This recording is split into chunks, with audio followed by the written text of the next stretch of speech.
During the June 2026 Direct, Nintendo finally announced the much anticipated Ocarina of Time remake.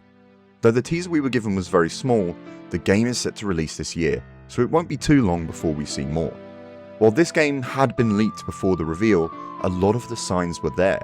Not only has the second Ocarina of Time LEGO set been released this year, but the Zelda movie was originally slated to come out this summer, with some set leaks suggesting clear inspiration from this game. An Ocarina of Time remake following on from this made too much sense. And much like what we saw with Donkey Kong, I wouldn't be at all surprised if any changes made in this reimagining were implemented into the movie. Before we'd heard the leaks and rumours about this remake, I released a video about the previous remasters that have existed within the series and discussed the future. My main conclusion from that video is that a potential next step for the series could be a complete reimagining of Ocarina of Time, and clearly, Nintendo agreed with my line of thought. There were many reasons this seemed like a clear next step forward in the series. The main argument was that so much of that game still holds up today, and it's still easy to see why this game is considered one of the greatest of all time.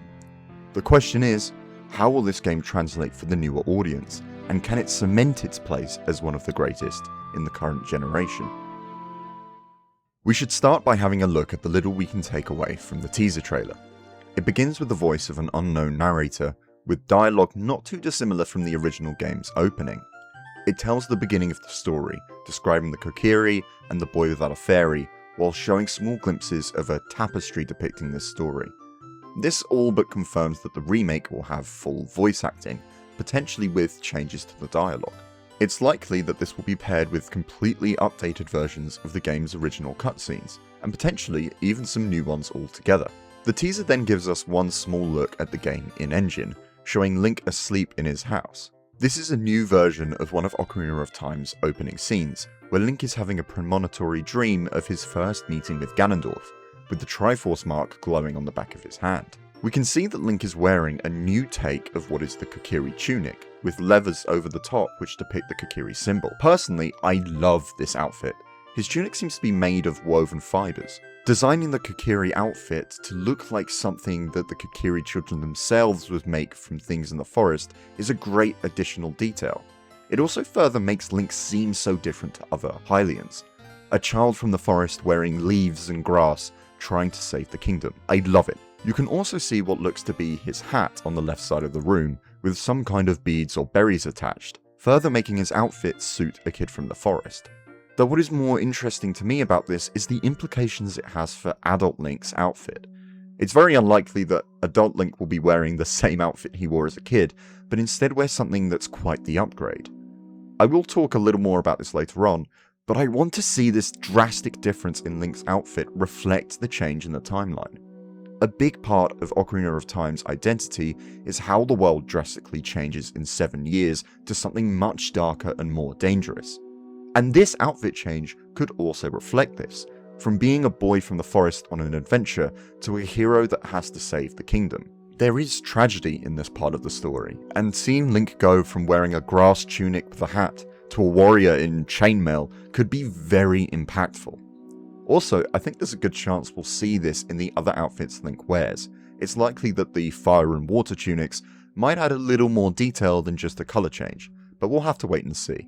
In this short teaser, we do see one thing that has caught people's attention: the Triforce symbol glowing on Link's hand. While this might seem like a retcon or change to the story, it's actually more of a consistency change with the rest of the series. The symbol of the Triforce on someone's hand does not always mean they have the Triforce.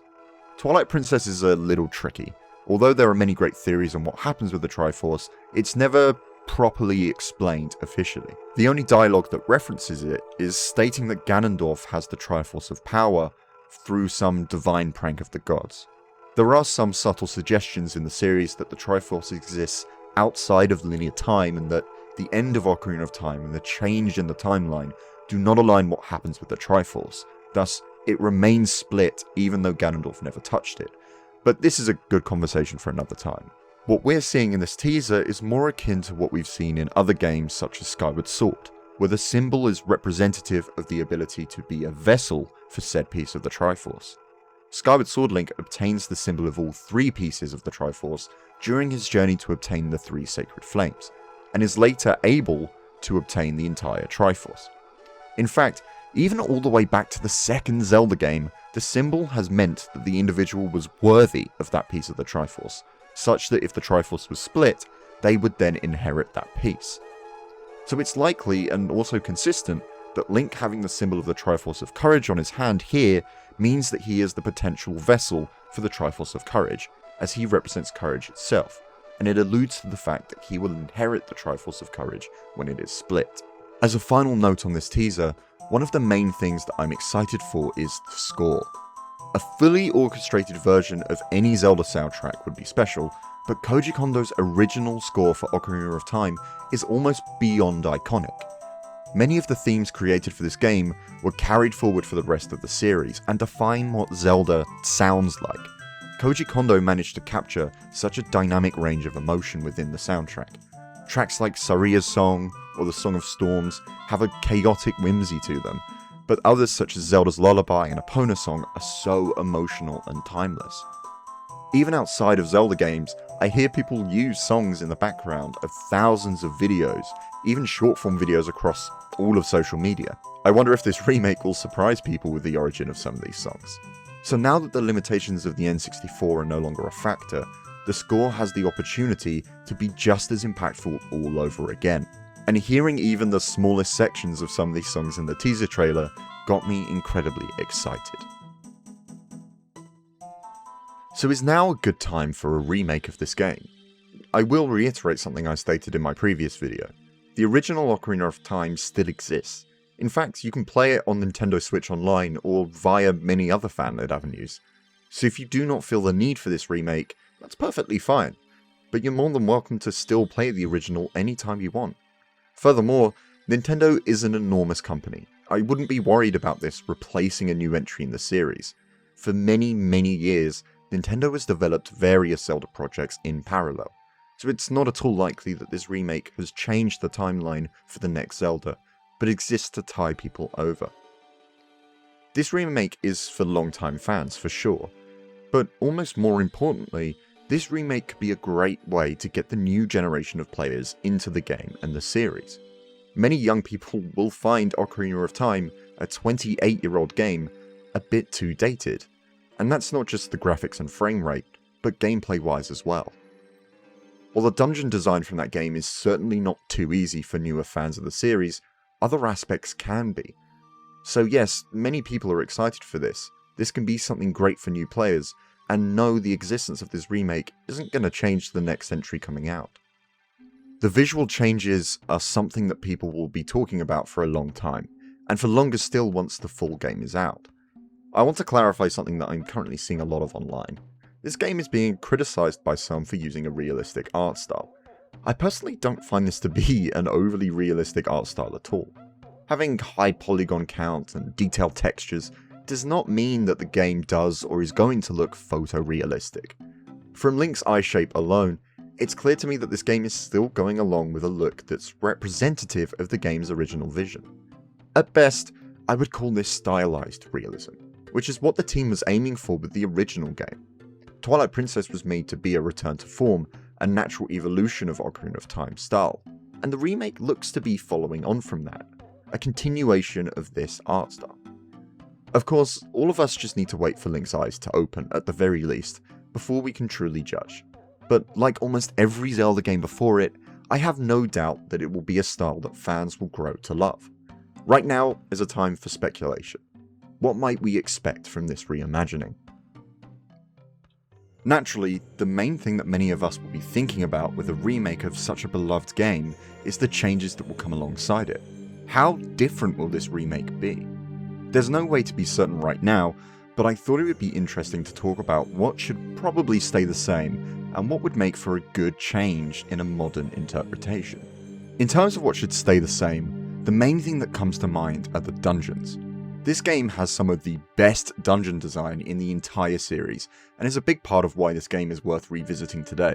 Their design and layout have stood the test of time, and for many, remain unbeaten. Perhaps there could be a few touch-ups here and there. While I personally don't mind the water temple as it is, I know there are many that would not be against some small design changes to make the dungeon less cumbersome. Of course, alongside the dungeons are the bosses. I know a lot of people feel very strongly about the changes made to Majora's Mask's bosses in the 3DS remaster, so the safe option would probably be to leave them as they are. With that said, it wouldn't hurt to give them a bit of an upgrade, even if that's just some new mobility or moves that could be paired with an upgraded moveset of Link's. But even then, the exact same bosses with upgraded visuals would be more than enough. Ocarina's bosses have such amazing designs, some of the best in the series, so it wouldn't be surprising if they play it safe and keep them mostly as they are. Aside from the parts of the game that we hope remain unchanged, there are certain parts of the game that I hope they do change. More than any other potential adjustments to the game, the one thing I do want to see changed is the combat. While the combat was a great adaptation of the 2D Zelda's battles into 3D, a lot has changed in 28 years. The simple blocking and waiting for an opening before attacking doesn't quite hold up anymore and really ages the game, probably more than anything else in the game outside of graphics. The extent to which I think this should be changed, I'm not too sure. Anything that would make the combat more active would be great. I don't need them to copy over Breath of the Wild's combat. In fact, it's better if they don't.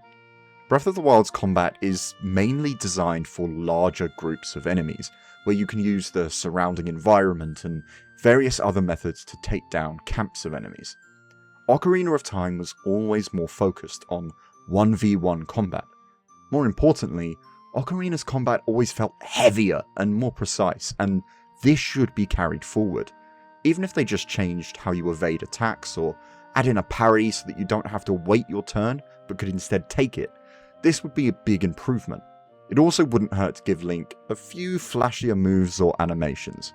Many will know that it's the hero of time that passes the hidden skills on in Twilight Princess. It could be such an amazing callback to see him be able to use these moves in this adventure. Another thing I should bring up is Z targeting. I've mentioned in my Breath of the Wild video that this feature is somewhat outdated.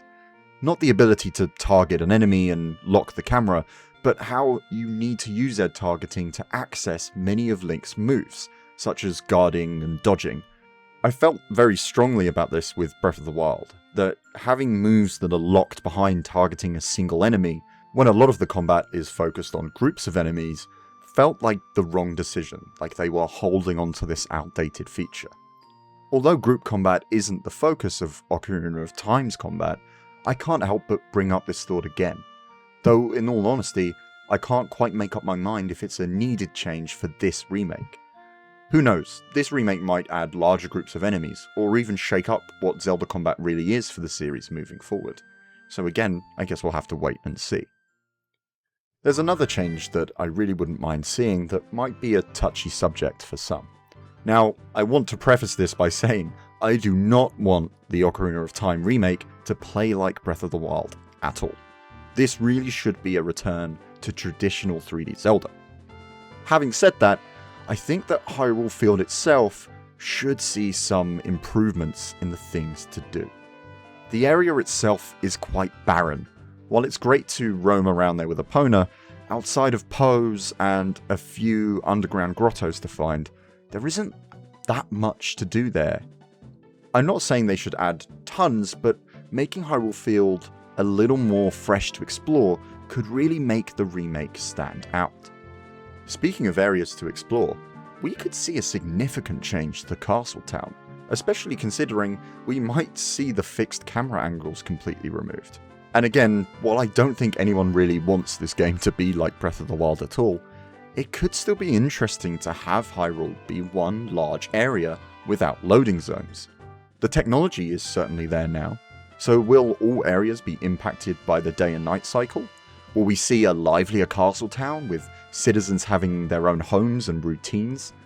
In terms of the narrative, a more lively castle town will certainly make the transition into the desolate, re-dead-infested graveyard it becomes 7 years later all the more visceral. There are some other little quality of life changes that I think will more than likely be changed and implemented with this remake. The two main things that come to mind are Navi and the Golden Skulltula quest. With Navi, the changes will likely be quite simple, making her less invasive. There are points where her guidance can be helpful and should definitely remain available, but we certainly don't need a character constantly interrupting you. In fact, that ironically might make it feel too modern if kept in. I do hope they keep some of the cooler features that Navi had, such as her colour changes for hints and her analysis of the various enemies and small hints on their potential weaknesses. So I feel like this probably should and will be just a minor change to how Navi works. And of course, the Golden Skulltulas. While this quest is undoubtedly iconic, it's not a stretch to say that it can be unnecessarily tedious. There's a fair few quality of life changes that could be made that would answer a lot of fans' frustrations with this collectathon. The most simple change would be an easier way to track which ones you have, even just numbers on the map that show you how many there are in each area and how many you've already found. Additionally, there are a few Golden Skulltulas that were only available at night, which was somewhat of an unnecessary complication. Making all Skulltulas collectible at all times of day would be somewhat of an easy and very welcome adjustment. And while this might be more significant a change, completing the quest should be more rewarding. Outside of wallet upgrades and for simply 100%ing the game, there's little incentive to actually go through and collect everything the game has to offer. Considering the Skulltula quest is tied to the Cursed family in Kakariko, it could also be a great opportunity to introduce some more lore on Kakariko Village and the Sheikah tribe. Perhaps curing more of the family leads to more lore being revealed. And if they can make the quest feel less like a checklist and more like an integrated reward for fully exploring Hyrule, fully completing this quest could make it more than just iconic, and actually very enjoyable. While on the subject of side quests, I can't help but imagine there may be some slight changes to the more obscure parts of Ocarina of Time, mainly the trading sequence for the Begoron sword. For many, knowing what you have to do with each item, especially at the start, can be unintuitive. In fact, the quest might be overhauled altogether, as we don't really know how significantly this reimagining will change things.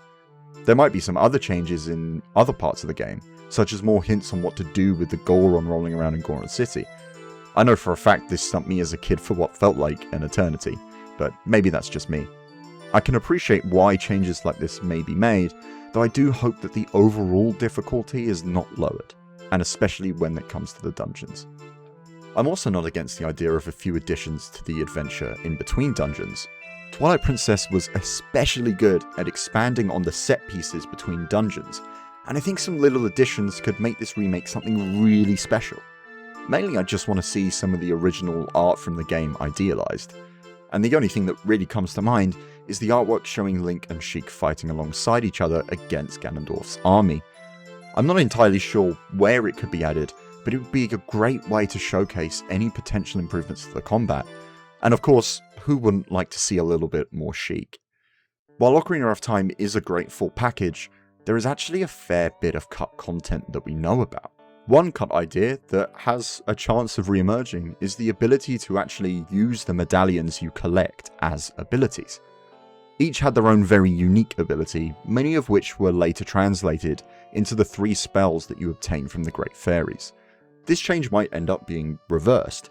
Instead of earning spells from the Great Fairies, perhaps Link will receive some form of upgrade or ability for completing each of the dungeons. While on the topic, Ocarina of Time originally had 3 different dungeons that didn't make it into the final game. This has been discussed in interviews and remnants even found within the game's code, as well as assets that exist in the final game. These dungeons were the Light Temple, Wind Temple, and Ice Temple. In fact, 2 of the original dungeon ideas were replaced in development. The Wind Temple was replaced with the Forest Temple, and the Ice Temple was replaced with the Ice Cavern mini-dungeon and the Water Temple.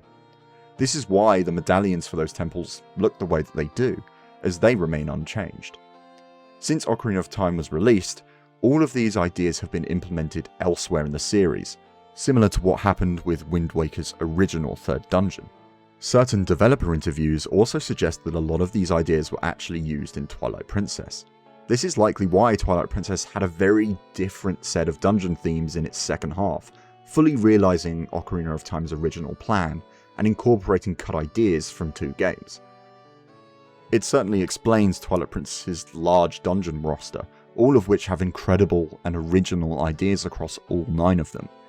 The cut light temple that we mentioned was actually referenced in the Temple of Time in Twilight Princess, which makes a lot of sense considering where you get the light medallion in Ocarina of Time. While the Temple of Time may not use ideas from the cut light temple, I have no doubt that many of those ideas do exist within that game. Needless to say, I don't think these cut dungeons will come back in any way, as they've been used elsewhere in the series. Though there is one cut mechanic that I do see potentially being brought back in a slightly different way. There was a puzzle mechanic that was cut that used the blue time blocks that can be found in various places across Hyrule. These blocks have the same mark that is found on the door in the Temple of Time. By playing the Song of Time, you can remove these blocks and access what's behind them. However, this was not the original intention. When playing the Song of Time, what you are actually doing is moving the blocks back and forth through time. If you use the Song of Time to make these blocks appear out of thin air, you're actually pulling them away from a different point in time to your current era. This gameplay mechanic still works in certain places, but is for all intents and purposes removed from the game. The reason for this mechanic being cut is mainly down to two things. Firstly, the team found that it was often irritating to solve puzzles across the child and adult timeline, as you had to travel to the Temple of Time and use the Master Sword to traverse timelines every time. This really slowed down the gameplay more than anything. Then there are technical limitations. When trying to implement this mechanic, the team often came across issues including softlocks and the inability for the blocks to remain in the correct era due to loading issues. There are still examples of this mechanic working in-game, though nowhere is the mechanic implemented intentionally in the final build outside of just summoning or removing blocks. There are many really good videos that exist on these blocks, which I will link in the description for anyone that's interested in knowing more. So do I expect this mechanic to be fleshed out more in the remake? No, but I wouldn't be surprised to see some kind of expansion and stronger integration with the time travel mechanic itself. There's a lot of potential to make the time travel feel more embedded within the gameplay and not just a narrative feature. In the original game, you only really travel back and forth through time twice, once for the Lens of Truth and again for the first portion of the Spirit Temple. In fact, if you're willing to attempt the Shadow Temple without the Lens of Truth, then you only really need to travel back in time once. With a complete reimagining of Ocarina of Time, depending on the development time and how much they're willing to change, I wouldn't be surprised to see some extension to the use of the time travel mechanic, especially considering the Ocarina of Time is central to the game. How this will be implemented, I'm uncertain, but something along the lines of what we do for the Shadow Temple or Spirit Temple being added to some of the other adult dungeons would certainly be an interesting change. Gameplay, visuals, and quality of life changes are all going to be important in defining this remake, but on a personal note, the thing I am most interested in seeing is how the narrative is handled. One of the main things that I am depending on is a consistency with one of the core themes in the subtext of Ocarina of Time: childhood trauma. After resting for 7 years and reawakening in the future, Link finds Hyrule to be a nightmarish form of its former self, representative of how an adult views the world they knew as a child. It's why a lot of the dungeons dive into the idea of a hidden past. The Shadow Temple is the greatest example of this, describing a darker history of the royal family and the Sheikah. This history was always there, but only through the lens of an adult does it truly come to light. And yet the tragedy of the Hero of Time is the 7 years that Link missed. While in the second half of the game, Link has the body of an adult, he is still the same boy that started the adventure. Everything experienced in the adult timeline is experienced by a child. One of the main things that Link experiences is an extreme sense of responsibility, the feeling that they are directly responsible for certain events and outcomes. When Link is tricked by Ganondorf into opening the door to the Sacred Realm, he is very quickly taken into the future and shown the consequences of this. He's then forced to go on an even more dangerous journey to fix everything. And this brings me to that scene that I think needs to be handled with the most care, when Link pulls the Master Sword. So much happens within that moment, from the reveal of the sword to Link being worthy to pull the blade, Ganondorf's plan being revealed, Link reawakening as an adult and being told Hyrule's fate, and of course leaving the Temple of Time and witnessing the world before him. Even more than it was portrayed in the original, I really want this moment to be almost over-dramatic, Especially with the upgrade to the visuals, the difference between the timelines can be made even more drastic. With better visuals and sound design, the narrative can be portrayed in an even stronger way while remaining subtle in how it is told. And the most tragic part of Ocarina of Time is the ending, in which Zelda attempts to fix things by giving Link his childhood back. She sacrificed their bond and Hyrule having its hero just so that Link can experience being a child. Whether intentional or not, one of the saddest interpretations is that Zelda can give Link back his years as a child, but not his childhood. The kind of trauma Link has gone through likely caused a permanent change in Link's outlook.